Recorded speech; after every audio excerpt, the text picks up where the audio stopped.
సంవత్సరాల తరబడి ఎన్ని మందులు వాడినా మీ మోకాల నొప్పులు తగ్గట్లేదా? ప్రాణ పెయిన్ క్లినిక్ లో అత్యాధునిక చికిత్స.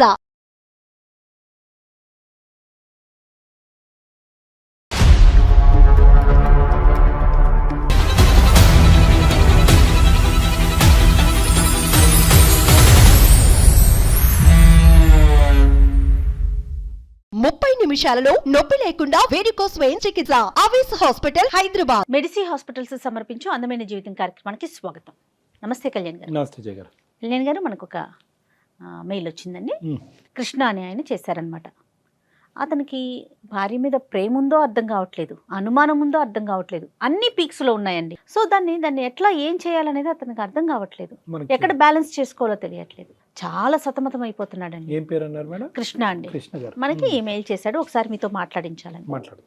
సో మనకి నెంబర్ ఇచ్చారు, ఒకసారి కాల్ చేసేద్దామండి. చేయండి తప్పకుండా జయ గారు. Will help him. Hello. Hello, ఎవరండి? నమస్తే అండి కృష్ణ గారు, నేను జయానండి, అందమైన జీవితం ప్రోగ్రామ్ నుంచి కాల్ చేస్తా ఉన్నాను. మేడం మేడం చెప్పండి. బాగున్నారా కృష్ణ గారు? ఏదో ఉన్నాం మేడం, కొన్ని రోజులు ఉంటే తర్వాత ఫోన్ చేయంటే నేను ఖచ్చితంగా పిచ్చి హాస్పిటల్లో ఉండాలి. అయ్యయ్యో అట్లా ఏం ఉండదండి. జీవితం ఎప్పుడు ఎత్తు పల్లాలు ఉంటానే ఉంటాయి, కష్ట సుఖాలు ఉంటానే ఉంటాయి. మీ గురించి నేను బ్రీఫ్గా చెప్పాను అంతే, చాలా చాలా తక్కువగా మాట చెప్పాను కళ్యాణ్ గారికి. డాక్టర్ కళ్యాణ్ గారు ఉన్నారు స్టూడియోలో, ఒకసారి మాట్లాడతారా? ఇవ్వండి మేడం. నమస్తే కృష్ణ. నమస్తే సార్. చిన్నపిల్లడు పెద్దోడు ఎంత నీ వయసు? నా వయసు 28 సంవత్సరాలు సార్. 28 years. చిన్న చెప్పినా ఏంటి సమస్య? నేను ఒక అమ్మాయిని లవ్ చేసి పెళ్లి చేసుకున్నాను సార్. 1 year పాటు రిలేషన్షిప్ లో ఉన్నాము. ఆ తర్వాత పెళ్లి అయ్యి కూడా నాకు 1.5 year అయింది. 1.5 year. వేరే ఏ గొడవలు లేవు సార్. పెళ్లి రోజు గాని, బర్త్డే గాని, పండగలు గాని, లేదా సండేస్ టైమ్స్ లో గానీ, ఇలాంటి టైమ్స్ లో బయట వెళ్తున్నా అని చెప్పి వెళ్ళిపోతుంది సార్. ఎక్కడికి వెళ్తున్నా, ఎవరితో వెళ్తున్నా తెలియదు సార్. అన్ఎక్స్పెక్టెడ్. ఒక్కతే సార్. నేను డ్రాప్ చేస్తా అంటూ లేదంట సార్, గుడికి వెళ్తానంటది. కానీ గుడికి వెళ్ళి వచ్చేటప్పుడు కనీసం కొబ్బరికాయో, ప్రసాదమో, పువ్వు, పండు, లేదా కనీసం బొట్టు కూడా ఉండదు సార్. లేదా ఫ్రెండ్ వాళ్ళ ఇంటికి వెళ్తాను అంటది. తనకున్నదే 2 ఫ్రెండ్స్. ఆ 2 ఫ్రెండ్స్ లో ఇద్దరికి కాల్ చేసిన అన్నయ్య మా ఇంటికి రాలేదు, అన్నయ్య మా ఇంటికి రాలేదు. సరే, తిరిగి వచ్చిన తర్వాత ఎలా ఉంటుంది ఆవిడ? అంటే మామూలు మంచి మూడ్ లోనే ఉంటుందా? నేచురల్ గా ఇంటి పనులు అవన్నీ చేసుకుని కొద్దిగా ఏమైనా మామూలుగానే ఉంటుంది సార్. కానీ నేను ఆ ఒక్క మాట అడిగితే మాట దాటేస్తుంది సార్, ఏదో ఒక మాట మాట్లాడేస్తుంది. మరి మీరు ఎప్పుడు టైట్ చేయలేదా? అంటే అడిగే పరిస్థితి? స్ట్రిక్ట్ గా కూడా అడిగాను, బట్ ఎప్పుడు కూడా సరే ఒక్కసారి కూడా నాకు ఆన్సర్ ఇవ్వలేదు. నేను అడిగిన క్వశ్చన్ కి అయితే ఆన్సర్ ఇవ్వలేదు, అంటే ఏదో ఒకటి మాట్లాడేది.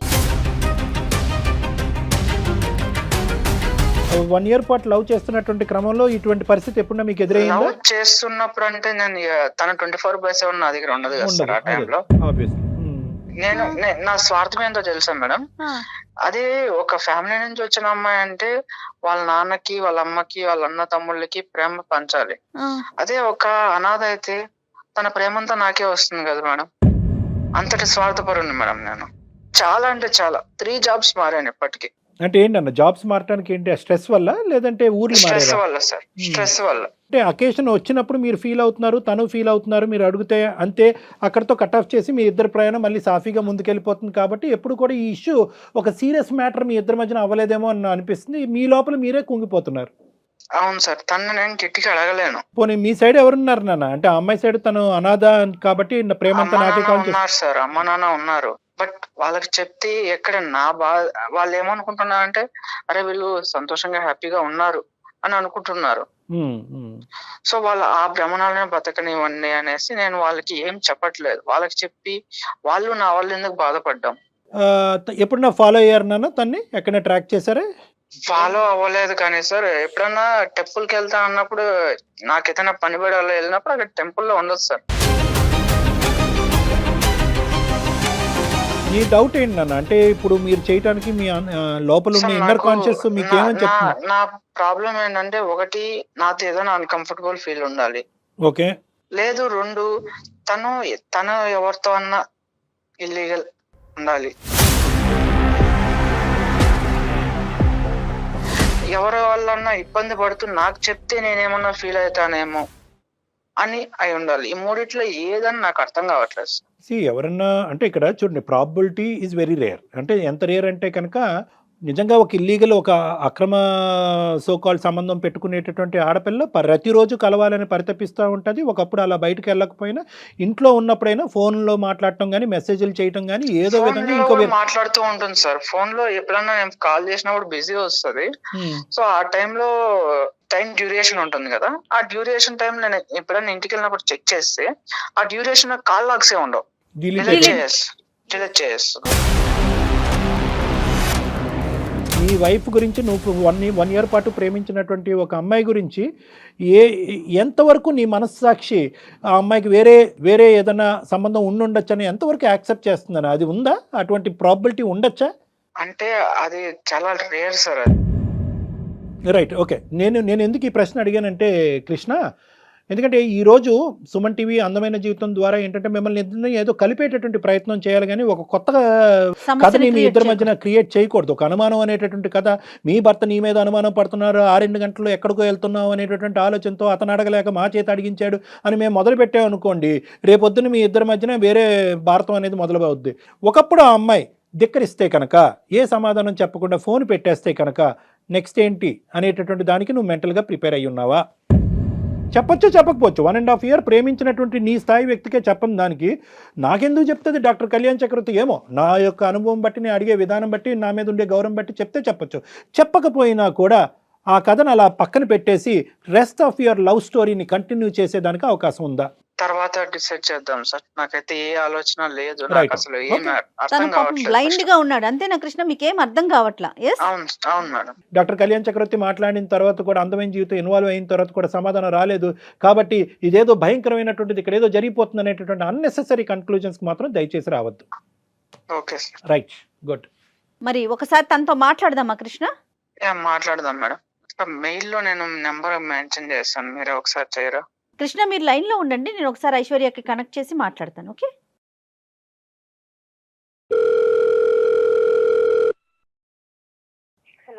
హలో ఐశ్వర్య గారు, నమస్తే అండి.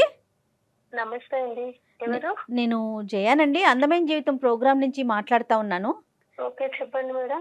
మీ హస్బెండ్ కృష్ణ గారు లైన్ లో ఉన్నారు, ఒక్కసారి ఆయనతో మాట్లాడండి, దెన్ మళ్ళీ నెక్స్ట్ నేను మాట్లాడతాను. హలో కృష్ణ, మేడం మీ వైఫ్ ఉన్నారండి, ఒకసారి తనకి మాట్లాడండి.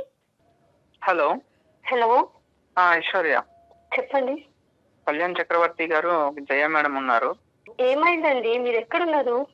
ఏమైందో నీకు తెలీదా? 1.5 year గా నేను అడిగి అడిగి అడిగి అడిగి వ్యక్తి పుట్టిపోయింది నాకే. అందుకే కనీసం సార్ వాళ్ళ దగ్గరికన్నా వస్తా, నా సమాధానం వస్తుందని చెప్పి నేను ఇక్కడికి వచ్చా. అసలు మన మధ్య సమస్య ఏముందండి పరిష్కరించుకోవడానికి?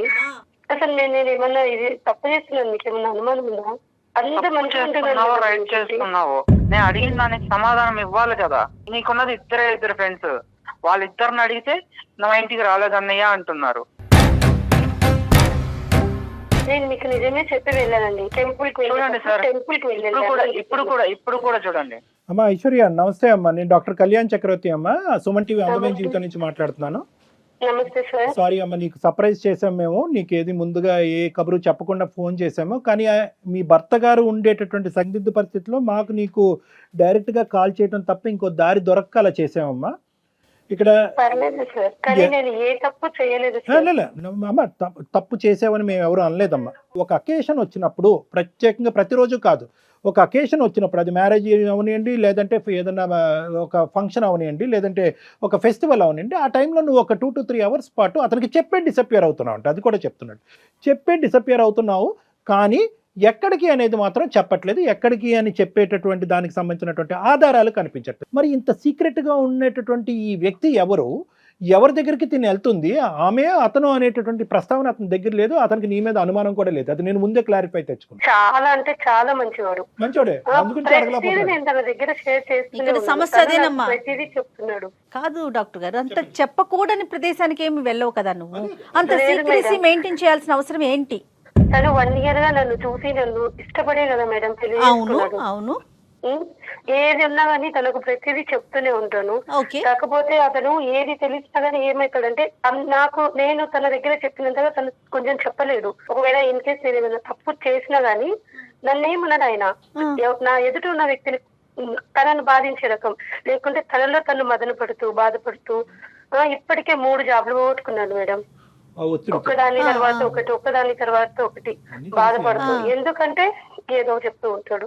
ఇంత సీక్రెట్ ఏముంటుందమ్మా వైఫ్ అండ్ హస్బెండ్ మధ్యన? అసలు పెద్ద ప్రాబ్లం ఏది లేదు madam. The thing is Aishwarya, ఇది ప్రాబ్లం పెద్దదా చిన్నదా అనేది కాదు జయ గారు. ఇక్కడ ఏంటంటే అసలు ఇది ప్రాబ్లం కానప్పుడు ఏంటి అదని చెప్పడంలో పెద్ద ఇందులో అంత సందిగ్ధం ఏముందమ్మా? ఉన్నది ఉన్నట్టుగా చెప్పండి. ఒకవేళ నేను చెప్పినా తను తట్టుకోలేదని బాధ నాకు, అంతే. అమ్మా తట్టుకోవటం మాత్రమే ఆలోచిస్తాను. అలా కదమ్మా, నీది పిచ్చితనమో మంచితనమో నాకు అర్థం కావట్లేదు.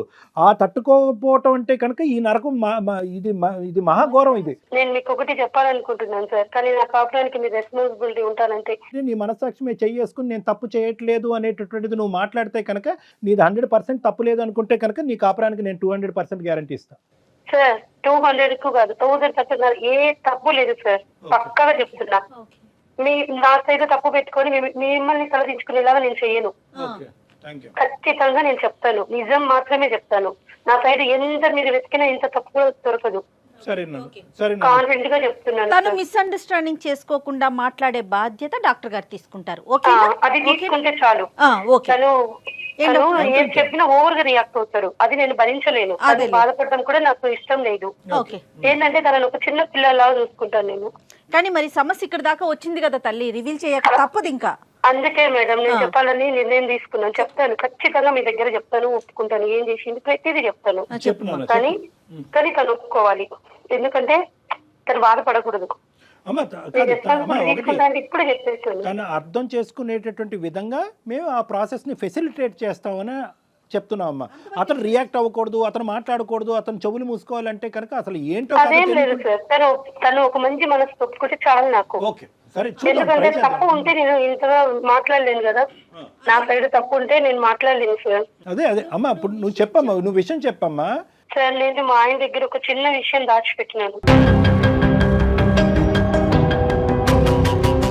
అది ఒక్కటే నేను చేసిన తప్పితే ఇంకేది లేదు. నేను ఒక నెంబర్ కు కాల్ చేస్తాను, మీరు మాట్లాడండి, మొత్తం మీకే తెలుస్తుంది. కాదు మా నెంబర్ కి కాల్ చేయటం ఏంటి? నువ్వు చెప్పు, అసలు ఏం జరిగిందో నువ్వు చెప్పట్లేదు. అటు ఆయనకి దాచావు, ఇటు డాక్టర్ గారు అడుగుతుంటే దాస్తున్నావు. దాయడం లేదు, దాసేదాన్ని అయితే నెంబర్ కి కాల్ చేస్తానని నేను అనను మేడం. ఒక నెంబర్ కు కాల్ చేస్తే డాక్టర్ గారు ఖచ్చితంగా మీకు అన్ని విషయాలు తెలుస్తాయి. ఎవరు మళ్ళీ ఏంటమ్మా ఈ సస్పెన్స్ థ్రిల్లర్ తట్టుకోలేకపోతున్నావు? అక్కడో సస్పెన్స్, ఇక్కడో సస్పెన్స్, ఇప్పుడు మళ్ళీ ఇంకో ఫోన్ కాల్ అంటున్నావు. సరే, నీ సమస్య మీ ఇద్దరి మధ్యన సమస్యకి పరిష్కారం ఉంటే కనుక మరి ఆ సస్పెన్స్ కూడా మేము చూడటానికి రెడీగానే ఉన్నాం. కలుపమ్మా. కాన్ఫరెన్స్ లోకి తీసుకుంటావా? తీసుకోండి. ఇప్పుడు తన కాపురానికి మీరు బాధ్యత అన్నారు.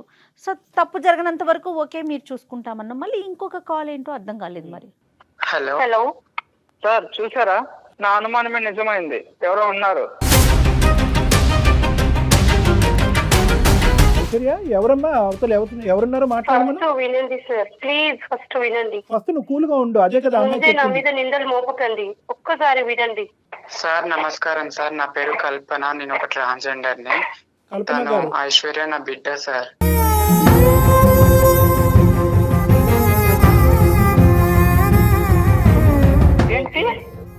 ఐశ్వర్య నా బిడ్డ సార్. అవును సార్. అసలు అర్థం కావట్లేదండి, కొంచెం క్లియర్ గా చెప్పండి సార్. యాక్చువల్లీ నేను ఒక ట్రాన్స్జెండర్ ని. నేను భిక్షాటనకి వెళ్తుండే రోజు. తను ఐశ్వర్య ఒక బస్ స్టాప్ లో దొరికింది నాకు. 2 years ఉంది తనకి. అయితే నేను తనని ఆ రోజు తీసుకెళ్లి నా దగ్గర పెట్టుకుని 1 నెల రోజులు నేను చూశాను. తన వాళ్ళు ఎవరైనా వస్తారేమో దోలాడుకుంటూ వాళ్ళకి ఇచ్చేద్దాం అనేసి. నేను రోజు చూసినా కూడా ఎవరు రాలేదు. సో రాకపోవడంతో నేను తనని పెంచుకున్నాను.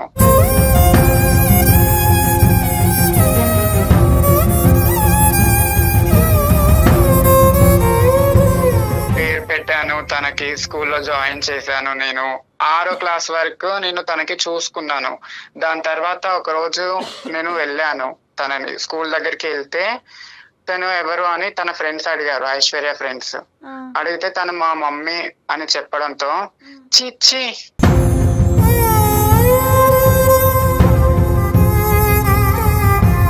ఏంటి తను మీ మమ్మీయా?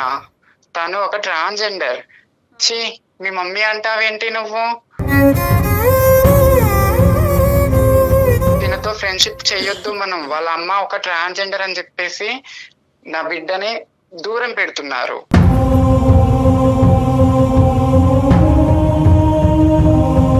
సో నేను అప్పుడే అనుకున్నాను, నా బిడ్డకు ఒక మంచి భవిష్యత్తు ఇవ్వాలి, నేను పడ్డ అనుమానాలు నా బిడ్డకు రాకూడదు అని నేను 6వ క్లాస్ తర్వాత తనని అనాథ ఆశ్రమంలో నేను జాయిన్ చేశాను.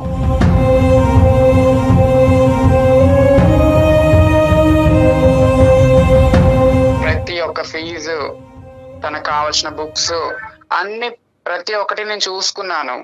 తర్వాత తను ఇట్లా, అమ్మ నాకు కృష్ణ అంటే ఇష్టం అని, నన్ను ప్రేమిస్తున్నాడు, నా వెమ్మటి పడుతున్నాడు అని చెప్పింది.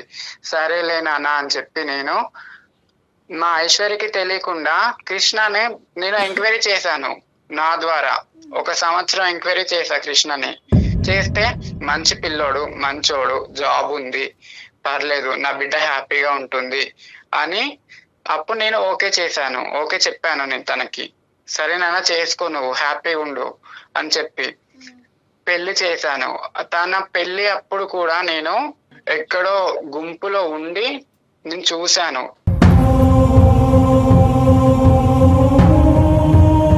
అనాథ ఆశ్రమం తరపు నుంచి తన పేరు మీద ఫిక్స్డ్ డిపాజిట్ 5 లక్షలు చేశాను. కాదమ్మా, ఇప్పుడు ఇది ఓకే, ఇంతవరకు మీరు చేసినటువంటి ఒక వెనక నుండి ఓకే, ఒక తల్లి కూడా చేయనటువంటి త్యాగం ఒక పెద్ద మనసుతో మీరు చేశారు, దానికి మేమందరం కూడా హ్యాట్స్ ఆఫ్. కానీ ఇది పెళ్లి చేసుకునేటటువంటి భర్తకి దాచిపెట్టవలసినటువంటి అవసరం ఏముందమ్మా? ఇప్పుడు మంచి అబ్బాయి అన్నారు, అర్థం చేసుకునేటటువంటి మనసు ఉంది, ఈ అమ్మాయి చిన్నపిల్ల, తెలియనటువంటి మనస్తత్వం. ఒక పెళ్లి అనేటటువంటిది కంప్లీట్గా ఒక ట్రాన్స్పరెంట్ ప్లాట్ఫామ్ మీద ఉండాలా, ఉండకూడదా? నమ్మకం ఉండాలి సార్, కానీ ఈ సొసైటీ మమ్మల్ని నమ్మదు కదా. ఈ సొసైటీ ఏమంటుంది, ఒక దగ్గరికి వెళ్తాము సార్, మేము వెళ్తే మమ్మల్ని చూసి దూరం వెళ్ళిపోయే వాళ్ళు ఉన్నారు, పక్కన కూర్చుంటే లేచి వెళ్ళిపోయే వాళ్ళు ఉన్నారు. మీరు బాగానే ఉన్నారు కదా, పని చేసుకొని బతకొచ్చు కదా, ఇట్లా ఎందుకు అడుక్కోవడం మీరు? కానీ వీళ్ళిద్దరు కాదు తల్లి, కృష్ణ ఐశ్వర్య ప్రేమించి పెళ్లి చేసుకున్నారు, ఒకరినొకరు అర్థం చేసుకుని పెళ్లి చేసుకున్నారు. ఆ ప్రేమలో త్యాగాలు అనేటటువంటి ఉంటాయి. నువ్వు చేసినటువంటి కార్యక్రమానికి బహుశా కృష్ణ హర్షిస్తాడేమో, అరే ఇంత గొప్ప మనిషి, సమాజం నీ వైపు వేలెత్తి చూపెడుతుందంటే కనుక ఈ వెనకాతల నుంచి తల్లిలాగా. నాకు తెలియదు కదా సార్, నా వల్ల నా అల్లుడు బిడ్డ దూరం కావద్దు, నా వల్ల ఇది నా బిడ్డ ఒంటరిది కావద్దు, మాది ఎట్లాగో ఒంటరి జీవితం. బట్ హౌ లాంగ్ అమ్మా? కాదు కల్పన గారు, ఎన్ని సంవత్సరాలు దాచిపెడతారు? ఎన్ని సంవత్సరాలు దాచిపెడతాం అనుకున్నారు? ఇప్పటికే ఆ అబ్బాయికి లేనిపోయిన ఆలోచనలు వచ్చాయి. చెప్పమ్మా, చెప్పమ్మా. ఇక్కడ ఇది ఎందుకు దాచిపెట్టిందో నేను చెప్పొచ్చు సార్? చెప్పుమా, చెప్పు. లేదు సార్, ఒకసారి నేను ఈయన షాపింగ్ మాల్కి వెళ్ళినాం, అక్కడ ట్రాన్స్జెండర్ చూసి ఈయన ఎంత విసుక్కున్నాడంటే అతను దగ్గరికి వచ్చేసరికి చాలా అంటే చాలా చిరాకు పెట్టిండు ఫేస్ మొత్తం. తన మెంటాలిటీ అలా ఉంది. దాని వల్ల నేను చెప్పలేకపోయాను సార్. వాళ్ళ గురించి కొంచెం మంచి చెప్పి ఇది నా పరిస్థితి అని చెప్పడానికి నేను చాలా సార్లు ప్రయత్నం చేసినాను సార్. అసహ్యం కలిగినటువంటి ఒక వ్యక్తి అంటే ఈ పరిస్థితుల్లో అతను ఏవో కొన్ని ఎక్స్పీరియన్సెస్ వల్ల, లేదంటే అతను చూడకూడదు ఏమైనా చూడటం వల్ల అతనికి ఒక బ్యాడ్ ఇంప్రెషన్ ట్రాన్స్జెండర్స్ మీద పడింది. కానీ నీ జీవితంలో ఒక ట్రాన్స్జెండర్, ఒక ఆడపిల్ల యొక్క ఒక అనాథ అయినటువంటి ఒక ఆడపిల్లకు ఒక తల్లిలాగా నిలబెట్టి జీవితంలో ముందుకు పంపించిందని ఒక గొప్ప ఎగ్జాంపుల్ చెప్తే కనుక బహుశా అతని ఆలోచన శైలి మారిపోయి ఉండేదేమోనమ్మా. ట్రాన్స్జెండర్స్ మీద ఒక మంచి అభిప్రాయం వచ్చి ఉండేదేమో, వాళ్ళలో కూడా ఒక దయాగుణం, ఒక త్యాగగుణం ఉందనేటటువంటి ఆలోచనకు వచ్చి ఉండేవాడేమో. నిజమే సార్, అందుకే నేను వాళ్ళలో ఉన్న మంచితనం చెప్పడానికి కూడా నేను చాలా సార్లు ప్రయత్నం చేశాను. కనీసం వాళ్ళు ఊపే ఎత్తనియడు సార్ ఇంట్లో. ఇప్పుడు మనకి ప్రధానంగా కావాల్సింది కృష్ణ యొక్క రియాక్షన్ కావాలి నాకు ఇక్కడ. కృష్ణ, నీ రియాక్షన్ ఏంటి? ఇప్పుడు ఆవిడ ఒక ఫోన్ కాల్ కలిపింది, ఆ ఫోన్ కాల్లో ఒక మగగంతుకు లాంటిది వినిపించేటప్పటికి, అదిగో మేడం ఒక అబ్బాయి మాట్లాడుతున్నాడు బ్యాక్గ్రౌండ్ చూసారా, నేను అనుకున్నది నిజమైందని అన్నారు. కానీ అది నిజం కాదు. మీరు మాట్లాడుతుంది ఆ అమ్మాయి తల్లికి మించినటువంటి ఒక తల్లితో మీరు మాట్లాడుతున్నారు. ఇప్పుడు మీ అభిప్రాయం ఏంటో నాకు చెప్పండి. అవును సార్, నాకు వాళ్ళంతా చిన్నప్పటి నుంచి ఒక భయం సార్. వాళ్ళు వచ్చి ఆ క్లాప్స్ కొడుతుంటే నాకు అట్లా షివరింగ్ అయిపోయేది. తను నాతో ఉండాలనుకుంటే వాళ్ళ అమ్మను వదిలేయమని చెప్పండి, లేదు వాళ్ళ అమ్మ కావాలనుకుంటే నన్ను వదిలేసి వెళ్ళిపోమని చెప్పండి సార్. కాదండి, దానికి కారణం ఏంటి? ఒకటి కృష్ణ, ఇక్కడ ఏంటంటే దేనికైనా ఒక బలమైనటువంటి కారణం ఉండాలి. మీ పర్సనల్గా మీరు ఒక ఎల్జీబీటీ గ్రూప్ని ఏ విధంగా చూస్తున్నారో does not equate to how Aishwarya looks at an LGBT Q group.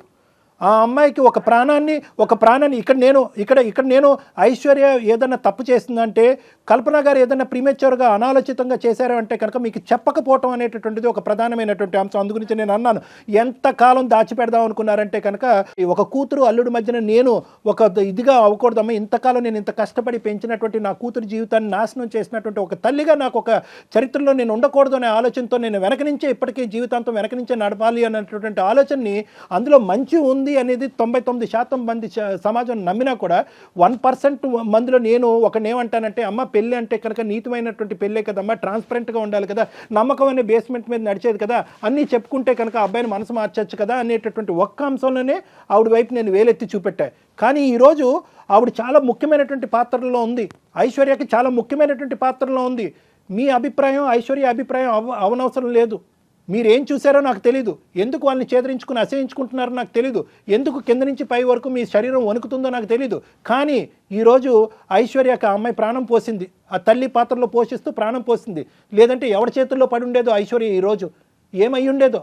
ఈరోజు చదువుకుని ఒక క్వాలిఫికేషన్ వచ్చి నీలాంటి ఒక మంచి వ్యక్తితో పెళ్లి చేసుకుని ఒక ప్రయాణం కొనసాగటానికి ముఖ్య కార్యక్రమాలు భగవంతుడికి మించినటువంటి భగవంతుడు ఎవరన్నా ఉన్నారు అంటే కనుక అది కల్పన గారు. మా అత్తగారు ఒక ట్రాన్స్జెండర్ అంటే మా ఫ్యామిలీ కానివచ్చు, లేదంటే సొసైటీ కావచ్చు, నన్ను వేరేలా చూస్తుంది సార్. సో నేను అది తీసుకోలేను. Let us take another hypothesis. ఇంకో ఒక నిమిషం ఐశ్వర్య, నాకు కృష్ణతో నేను డీల్ చేయాలి, కృష్ణ మీద నాకు కోపం లేదు. కృష్ణ కన్ఫ్యూజన్లో ఉన్నాడు కాబట్టి కన్ఫ్యూజన్ క్లారిటీలోకి తీసుకురావాల్సిన బాధ్యత నా మీద ఉంది. ఎందుకంటే మీ కాపురాన్ని నిలబెడతానని నేను ప్రామిస్ చేసిన తర్వాత నువ్వు కల్పన గారికి ఫోన్ కలపడం జరిగింది. కృష్ణ, ఒకప్పుడు ఈ అమ్మాయిని పెంచి ఈ స్థాయి వరకు తీసుకొచ్చినటువంటి వ్యక్తి కల్పన గారు ఒక ట్రాన్స్జెండర్ అనేటటువంటి అంశం మీరు గాఢంగా ప్రేమించుకుంటున్నటువంటి ఆ సంవత్సరంలోనే బహుశా ఐశ్వర్య వచ్చి నీకు చెప్పుంటే కనుక అప్పుడు ఏమని ఉండేవాడివి? సార్ నా ప్రేమ కాదు సార్, ఇప్పుడు తను మా అత్త అని చెప్పుకోండి, ఎలా చెప్పుకోగలుగుతాను సార్ నేను? అత్త కాదు ఎవరు కాదు. ఈ అమ్మాయి ఈరోజు ఇది దాచిపెట్టకుండా మీరిద్దరు ప్రేమించుకున్నటువంటి క్రమంలో మన ప్రేమను నువ్వు యాక్సెప్ట్ చేసావు, మన ఇద్దరు ఇంత గాఢంగా ప్రేమించుకుంటున్నావు, మన ఇద్దరు ముందుకెళ్ళి పెళ్లి చేసుకోబోతున్నావు. అయితే నీకు ఒక ముఖ్యమైనటువంటి అంశం చెప్పాలి, నా తల్లికి మించినటువంటి తల్లి నా జీవితంలో ఒక ట్రాన్స్జెండర్ ఉంది, ఆవిడే కల్పన అనేటటువంటి అంశం నీకు చెప్పుంటే నువ్వు ఈ ప్రేమ నుంచి విత్డ్రా అయిపోయి ఉండేవాడా, నీకు నాకు పచ్చి అని ఉండేవాడువా? సార్ అప్పుడైతే ఏమో తెలియదు సార్, ఇప్పుడైతే నేను యాక్సెప్ట్ చేయలేను సార్. మా ఇంట్లో వాళ్ళకి నేనేం చెప్పుకోవాలి సార్? ఒకటి, మీ ఇంట్లో వాళ్ళకి ఏం చెప్పాలి అనే ముందు నీ మనస్సాక్షికి ఏం చెప్తావు అనేటటువంటిది ముఖ్యమైనటువంటి అంశం. మీ ఇంట్లో వాళ్ళకి చెప్పి నువ్వు ఐశ్వర్యాన్ని లవ్ చేయలేదు, గుర్తుపెట్టుకో. నీ మనసుకు నచ్చింది కాబట్టి ప్రేమంతా నాకే ఇవ్వాలి అనేటటువంటి ఆలోచనతో ప్రత్యేకంగా ఒక అనాథాశ్రమంలో ఉండేటటువంటి అమ్మాయిని ప్రేమించుకోవాలనే వెనకాతలు నీకు ఉండేటటువంటి ఒక మంచి ఉద్దేశం ఈరోజు చెడగొట్టాలి అనేటటువంటి ఆలోచనతో ఉండద్దు. ఎందుకంటే నీ మనస్సాక్షిలో ఉన్నది ప్రధానమైనటువంటి అంశం ఎవరంటే కనుక ఐశ్వర్యకి నచ్చినటువంటి అందరి వ్యక్తులు కూడా నువ్వు ప్రేమించాలి, అందరి వ్యక్తులు కూడా నీ మనుషులు అవ్వాలి కాదా? వాళ్ళు ఎవరైతే ఏంటి, ఏ జెండర్ అయితేనేంటి, వాళ్ళు ఏమైనా శాపగ్రస్తురా? ట్రాన్స్జెండర్స్ అంటే శాపగ్రస్తులా? వాళ్ళ కర్మకాలికి అలా మారారా? వాళ్ళకి దిక్కులేక అలా మారారా? వాళ్ళు మనుషులు కాదా? కృష్ణని మీకు తెలుసో లేదో చాలా ఉన్నతమైన స్థానాల్లో ట్రాన్స్జెండర్స్ ఉన్నారండి ప్రజెంట్. ఇక్కడ ముఖ్యంగా గుర్తుపెట్టుకోండి, మీ మనస్సాక్షి ఐశ్వర్యను ఎంత యాక్సెప్ట్ చేస్తుందో కల్పన గారిని కూడా అంతే యాక్సెప్ట్ చేస్తుందా లేదా అనేటటువంటిది ఫస్ట్ జీర్ణించుకోండి. దాని తర్వాత మీ పేరెంట్స్కి ఎలాగ అది డిఫైన్ చేస్తారు, ఈవిడ ఎంత త్యాగం చేసింది, ఎవరు ఈ ప్రపంచంలో వాళ్ళు మేలా ఫీమేలా, జెండర్ ఐడెంటిటీ వల్ల ట్రాన్స్జెండర్స్ అనేటటువంటి అంశం తీసి పక్కన పెడితే అక్కడ కామన్గా కలిసేటటువంటి చొక్క ఏదన్నా ఉందంటే కనుక అది మానవత్వం. సో కాబట్టి ఏంటంటే మానవత్వం అనేటటువంటి అంశాన్ని మీ పేరెంట్స్ తీసుకెళ్తే కనుక మనసున్న మనుషుల్లాగా వాళ్ళు అది కూడా యాక్సెప్ట్ చేస్తారు. ఇక్కడ కావాల్సింది మానవత్వం. ఒక అనాథ పిల్ల ఒక బస్ స్టాండ్లో ఉంటే కనుక అది కూడా ఏంటి, ఇవిడు వెళ్ళి ఎత్తుకుని కాజేయలేదు ఆ పాపని, నెల రోజుల పాటు అదే బస్ స్టాండ్లో పడిగాపులు కాసింది. ఆ ఆడపిల్లని, ఆ 2 సంవత్సరాల ఆడపిల్లని తీసుకుని ఆ అమ్మాయిని పావుగా వాడుకుంటూ భిక్షాటన చేయలేదు. ఆ అమ్మాయిని చదివించింది, స్కూల్కి పంపించింది, బట్టలు ఇచ్చింది, అన్ని సదుపాయాలు ఇచ్చింది. బహుశా ఒక కన్నటువంటి ఒక తల్లిదండ్రుల కంటే ఎక్కువగా చూసుకుని, అయ్యో నా వల్ల ఈ ఆడపిల్ల వైపు సమాజం అంతా ఏలు చూపెడితే కనుక ఇలా చీడపురుగులాగా నా కూతుర్ని చూడకూడదు అనేటటువంటి ఉద్దేశంలో తీసుకెళ్ళి తన కడుపును చంపుకుని, మనసును చంపుకుని వెళ్ళి అనాథాశ్రమంలో జాయిన్ చేసింది. అంటే ఏది ఒక ప్రేమ, ఒక బాండింగ్ డెవలప్ అయిన తర్వాత అనాథాశ్రమంలో పెట్టడం అనేటటువంటి దాని వెనకతలు ఎంత త్యాగం ఉంటుందో ఒక్కసారి అర్థం చేసుకో కృష్ణ. ఈరోజు ఆ అమ్మాయి పడినటువంటి ఆ కల్పన గారు పడినటువంటి ఆ మానసికపరమైనటువంటి క్షోభ ఏది, ఒక ఆడపిల్ల తన దగ్గరికి వచ్చింది, మళ్ళీ సమాజం గురించి నాకు ఆడపిల్ల ఎక్కడ అవమానం ఫీల్ అవుతుందని చెప్పి మళ్ళీ అనాథాశ్రమంకి దారదత్తం చేసింది. ఎంత క్షోభనన్నది, ఎంత బాధ. ఇక్కడ నాకు కావాల్సింది ఏంటంటే మేలా ఫీమేలా ఏది అనేది కాదు, ఒక మానవత్వం అనేటటువంటిది ఇక్కడ గెలిచింది. ఆ మానవత్వాన్ని నువ్వు ప్రేమించాలి. నీ ఐశ్వర్యం నువ్వు ఎంత ప్రేమిస్తున్నావు అదే మానవత్వాన్ని ప్రేమించాలి. మీ పేరెంట్స్కి ఏం చెప్తావు అనేది సెకండరీ, టెరిషరీ, క్వాడ్రపుల్, అది ఇప్పుడు మనం ఆలోచించద్దు. నువ్వు యాక్సెప్ట్ చేస్తున్నావా లేదా, మానవత్వాన్ని నువ్వు యాక్సెప్ట్ చేస్తున్నావా లేదా? అంతటితో వదిలేదండి, కట్న కానుకలు ఇచ్చి పెళ్లి చేసి పంపించింది. ఎవరు చేస్తారు నాన్న, ఎవరు చేస్తారు? మీ పెళ్ళికి వచ్చి కూడా దగ్గరకు వస్తే కనుక ఈవిడ్ని మళ్ళీ ఎలా ట్రీట్ చేస్తారు, ఒక చీడ పురుగులాగా ఈ సమాజం ట్రీట్ చేస్తుంది అనేటటువంటి ఉద్దేశంతో చెట్ట చివరి కుర్చీలో కూర్చొని అక్కడి నుంచి సుఖీభవ అనుకుంటూ దీవించినటువంటి మహాపతివ్రత ఆవిడ. ఏం మాట్లాడతారు ఆవిడ గురించి? మనం మాట్లాడటానికి సరిపోతామా? జెండర్ కాదండి చూడాల్సింది కృష్ణ, డాక్టర్ గారు చెప్పినట్టు మానవత్వం చూడండి, కొంచెం కళ్ళు తెరవండి. Okay ma'am. ఓకే కాదు నాన్న, నీలో ఇంకేం సెకండరీ థాట్ అనేది ఉండకూడదు. నువ్వు యాక్సెప్ట్ చేయాలి. ఐశ్వర్యాన్ని ఎలా అయితే యాక్సెప్ట్ చేస్తున్నావో అంత గొప్పగా ఆలోచించేటటువంటి ఆ మనిషిని కూడా యాక్సెప్ట్ చేయాలి. వీళ్ళు దాగుడు మూతలుగా వెళ్ళి కలుసుకోవటం అనేటటువంటిది ఇంకా ఆపేసి ఆవిడ కూడా మీతో పాటు కలిసి ప్రయాణం చేసేటటువంటి విధంగా ఒక వాతావరణాన్ని తీసుకురండి త్వరలో. నాకు ఏం చెప్పాలో అర్థం కావట్లేదు సార్, మీరు ఇలా చెప్తున్నారు. నాకు ఆలోచించుకోవడానికి టైం కావాలి సార్. ఓకే కృష్ణ, ఆలోచించుకోవటానికి టైం తీసుకో. కల్పన గారు మీరేమంటారమ్మా? నా కూతురు నా అల్లుడు ఇద్దరు హ్యాపీగా ఉంటే నేను వాళ్ళ లైఫ్ లోకి మళ్ళీ రాను సార్.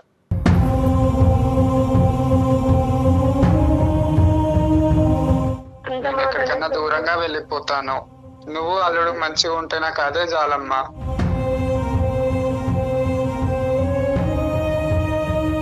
కల్పన గారు మీరు అలా మాట్లాడకండి. ఇలా దొంగతనంగా కలుసుకోవడం అవసరం లేదు. ఇంకటి నుంచి పెళ్లి కాకుండా మీరు ఎలా ఉన్నారో అలానే ఉండండి. Very good very good, very good Krishna, thank you. నేను ఇంట్లో వాళ్ళకి నేను ఏదో ఒకటి సర్ది చెప్పుకుంటా. Okay okay. తనని అన్ని సంవత్సరాలు పెంచకపోయింటే తను నా దగ్గరకు వచ్చేది కాదు.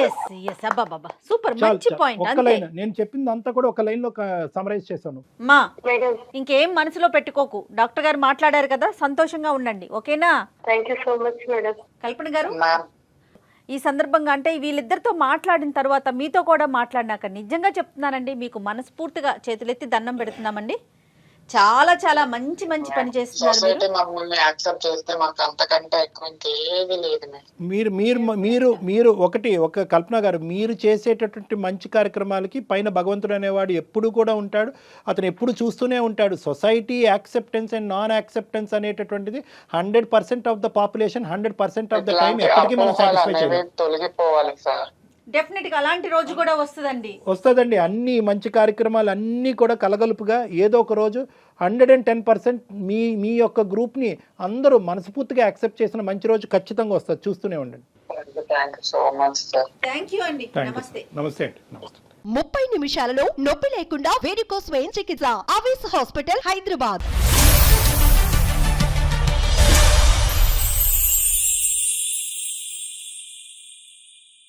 సుమన్ టీవీలో మీ పర్సనల్ అండ్ బిజినెస్ ప్రమోషన్స్ కోసం కింది నెంబర్కి కాంటాక్ట్ చేయండి.